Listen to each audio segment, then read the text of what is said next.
Академия тенниса на время соревнований превратилась в один большой виртуальный мир. Буквально с порога всех гостей встречают герои популярных компьютерных игр. Каждый костюм – настоящее произведение искусства. Это косплей на Джесси Макари из Overwatch. Это просто прикольный персонаж, который является фактически миротворцем и защищает правосудие. Шериф.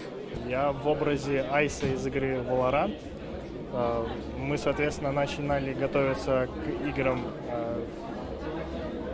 около 3 месяцев назад. Крафт, который здесь есть, это я делал, печатал на принтере, та пошивом занималась жена вот меня. Это достаточно серьезный риск. Снайпер в защите на антенне Тесла. Но все внимание сегодня, конечно, на киберарену. Здесь развернулись настоящие баталии. Две команды выявляют сильнейших в игре Warface, популярном шутере или, проще говоря, стрелялке. Видел бомбу, и вот с этим моментом ребятам уже никак этот раунд не взять. На большом экране прямая трансляция виртуальной битвы спортсменов.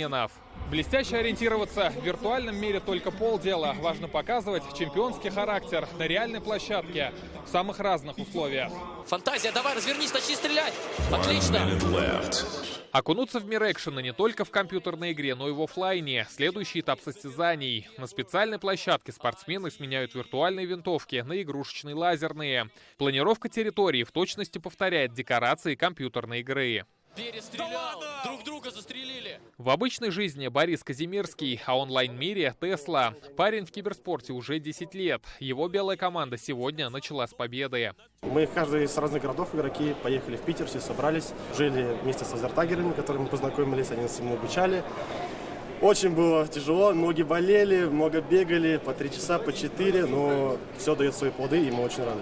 Сегодняшние состязания привлекли немало фанатов. Не устояли даже те, кто не играет в компьютерные игры. Прикольно, мне очень нравится. Я всегда хотел побывать на таких подобных мероприятиях, где там играют, пытаются, командный дух есть. Очень подготовленная команда. В первую очередь, это очень зрелищно.